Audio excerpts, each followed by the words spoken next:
Hey guys, welcome to my channel. I'm doing a Tirzepatide GLP-1 Q&A today. If you're new to my channel, hi, I'm Madison. I did 6 months on compound Tirzepatide. I used the telehealth JoinFridays. I highly recommend them. My code with them is Madison. And I actually decided to get off of it after solidifying some lifestyle changes and seeing my metabolism heal and my hormones heal. I've now been off of it about a month and a half, and I do seem to be maintaining. All right, let's jump into these questions. Did you notice a difference in side effects with different injection sites? Yes, side effects definitely seemed much stronger when I did my stomach. I only ever did my stomach and my thighs. I feel like I definitely had less nausea when I did my thighs, and I was someone who got side effects. Manageable side effects, I feel like, but I noticed less side effects on the thighs. Now, an interesting component to that is some people say they also have less suppression when they do their thighs versus their stomach. Maybe, that may be true, but I continuously lost weight and had a great experience anyway. And just my first couple shots, I did my stomach and then I moved to my thighs and I never went back. I actually never tried the arm. I think that would be just like kind of hard to do and you'd have to get somebody else to help you. And so when I did do my thighs, I would just do a different spot every time. Now I did a injection on camera and a lot of people said, hey, just so you know, inner thighs, there's a lot more vessels there and so you're more likely to bruise versus outer thighs. I didn't know that. Definitely look into that because I did definitely get bruises a couple times and that just meant I guess I hit a vessel or something. I mean, it was no big deal, but I was definitely walking around in the summer with my Tirzepatide bruise a few times. Why did you do Tirzepatide versus Semaglutide? I looked into both and, Tirzepatide can lead to faster weight loss. It can lead to more weight loss. Some say it has less side effects. And I don't know, I just wanted the good stuff. I was like, you know what, if I'm going to do this, I want the good stuff. I know a lot of people who have done or are doing semaglutide and they are having great experiences. I have one friend in particular who says she chose semaglutide on purpose because she wanted to lose weight slower to give her body more time to adjust and maybe avoid loose skin or something. That's an interesting thought. This video is sponsored by BioCare Dietary Beverage. These beverages were so incredibly helpful to me on my GLP-1 journey. They are packed with vitamins and minerals and prebiotics and probiotics and protein and fiber, all things that you really need to have on your GLP-1 journey. On your GLP-1 journey, it can be hard to get all those things in because you're just not as hungry. And these will help ensure that you're getting the nutrients you need. And they are also specifically formulated to help prevent side effects. They can help prevent things like nausea and bloating and fatigue and lack of energy. And they can also help prevent muscle mass loss because they have that great protein in them. They are absolutely delicious and I highly recommend them. Be sure to check them out in my description box. What were your main protein sources while on a GLP-1? I definitely almost always had either a protein bar or smoothie once a day while on a GLP-1 just to kind of have that extra hike in my daily protein. When I was home, I like to make eggs and have turkey sausage and then maybe nitrate-free turkey lunch meat, a lot of chicken, and I like chicken. But like crock pot chicken or Mexican chicken or something like that. In the winter, sometimes a pot roast hits really nice. Maybe a burger. I also really like the Barilla chickpea pasta or the Barilla lentil pasta. That makes you feel like you're eating pasta or something, but it's actually just packed with plant-based protein, which is great. I also love beans. Too many beans, you can start to get a tummy ache, but having beans with a meal or as a snack with some healthy chips. I will say most days I was able to get at least 90 grams of protein in. What side effects did you have? I definitely had side effects. They were strongest days 2 through 4 after my shot. So I usually took my shot either Wednesday or Thursday nights so that it was kind of peaking over the weekend.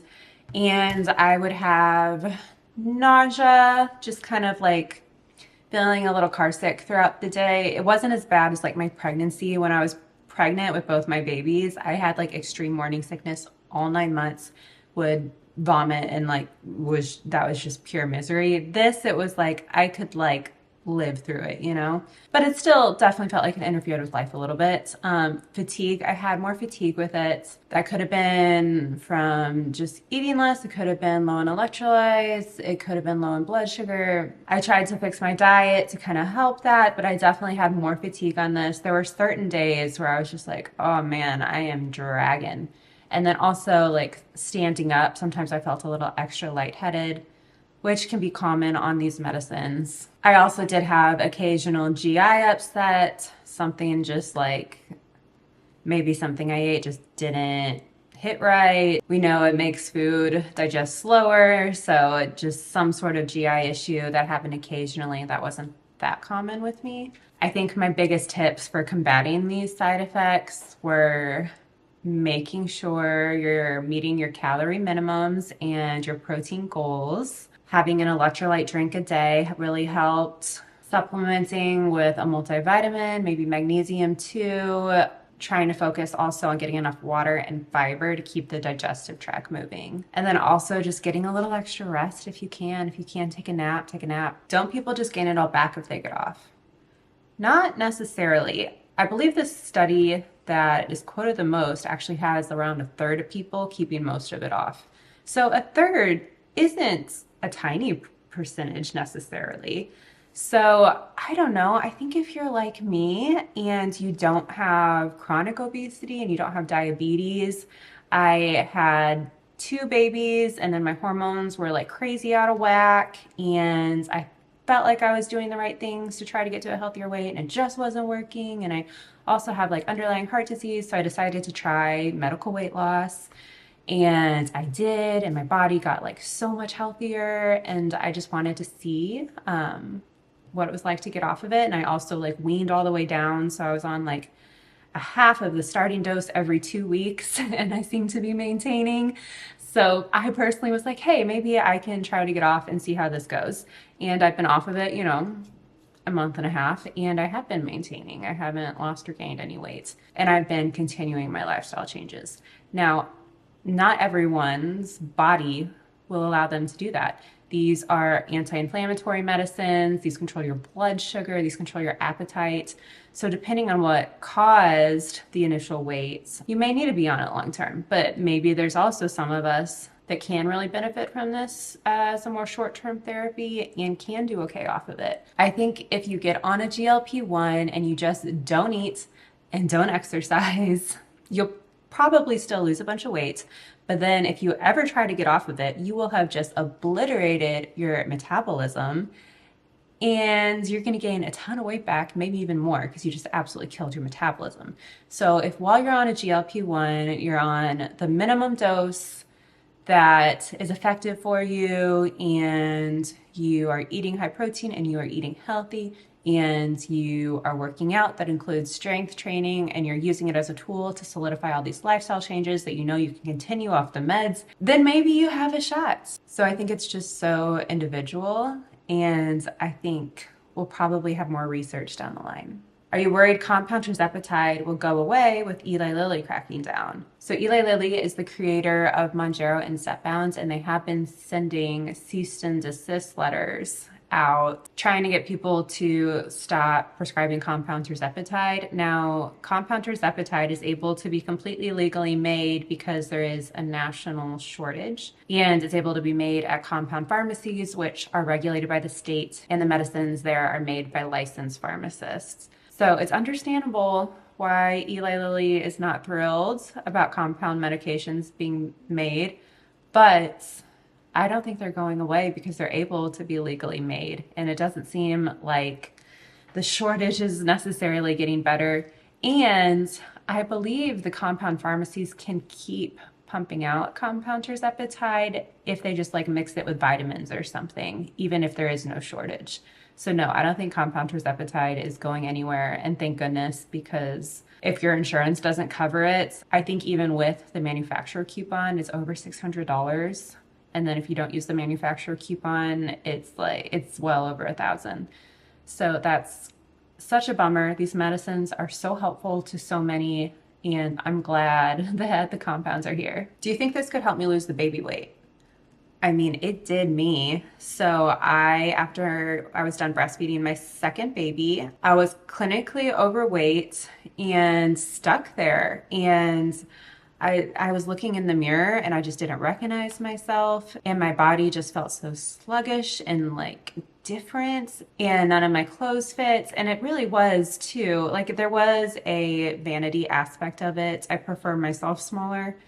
But there was also just like a health aspect. I was like, I have a heart issue and it's extra bad to be carrying all that weight. And I wanted to have energy to take care of my daughters and to go through the whole day and not having to stop all the time. And I wanted my body to be healthier. And so I did this GLP-1 therapy. And I think there is something to be said if after childbearing, you're at an unhealthy weight and you're having a hard time losing it because of all the hormonal changes that went on and are going on in your body, then yeah, I think this could help you. And I think that it would be okay to do that. I mean, definitely talk to your providers, but I could see this being very helpful to women who have had babies, who are stuck at an unhealthy weight and could just use a little help. My provider, JoinFridays, will start treating at a BMI of 27. I was right at the BMI of 27. And what they say now is that they're treating before it becomes obesity, before it becomes diabetes, which I think is really an important conversation to have. What do you think of the new Zepbound vials? I am so glad that they came out with vials. I think that that will be so helpful to people whose insurance will cover Zepbounds. Then they'll finally be able to get them and get them sooner, since it was the self-injection pins that I guess was like slowing them down and causing this huge shortage. I think it's great, particularly for people whose insurance will cover Zepbounds, because then they'll do that and they can get it at a very affordable price. Now, I would just keep using the compound because my insurance doesn't cover Zepbounds. How much weight did you lose? I lost a total of around 34 pounds. So 30 of those pounds, like the most weight, actually came in the first 4 months. After that, I dropped to a micro dose to just keep solidifying my lifestyle changes, to kind of wean off for maintenance. I did the maintenance dose for 2 months. And during my maintenance dose, I lost a total of like 4 more pounds. Since getting off, I seem to be maintaining. Were you scared to get off? Yes, because there's so much literature and information out there that if you get off this, it'll all come back and you're just screwing yourself. But that didn't make logistical sense to me. Throughout most of my life, I was able to maintain a healthy weight. And I did it, through watching what I ate and trying to eat healthy and exercise. But I got to this different, unhealthy, overweight body I had a baby, breastfed a long time, got pregnant again, breastfed a long time, had 2 little kids, was a lot more sedentary. I have hormonal issues. I have PCOS. I think I was in full-blown insulin resistance and metabolism disease. And my body was just kind of sick. It just wasn't doing well. And I was trying to diet and exercise and it just wasn't going anywhere. But then over the GLP-1 therapy, everything just kind of got better. And I was able to use it as a tool to change my diet and exercise routine even more. And when I was on like such a crazy low dose and I was maintaining, I was like, this doesn't make sense that it would all come back if I just like finally get off of it. So I think everyone's body and situation is just different, and we'll see how it goes. But I decided to get off of it because the cost and because I do have some side effects. I don't feel like 100% on it. So I'm so grateful for it. No regrets about doing it at all. I'm totally glad I powered through the side effects and did this therapy. But I decided to get off of it and I seem to be doing okay. Can I get it from my primary care doctor? It depends. Well, I know some primary care doctors will prescribe Wegovy or Zepbound. I don't know of many primary care doctors that will prescribe the compounds. Also, a lot of local weight loss clinics won't prescribe the compounds. Some will, I'm sure. I know the local weight loss clinic in my town will not prescribe compounds. So for the compounds, a lot of times you need to go to one of these telehealths. I highly recommend JoinFridays. All right, that will be it for the video. Let me know if you have any more questions. I'll keep doing regular Q&As as long as you guys have lots of questions and maybe find these videos helpful. Let me know in the comments where you're at with your GLP-1 journey and what your plans are. I love to hear other people's stories. Please give this video a thumbs up if you found it helpful. I'd love if you subscribed if you have not already, and I will see you in my next video.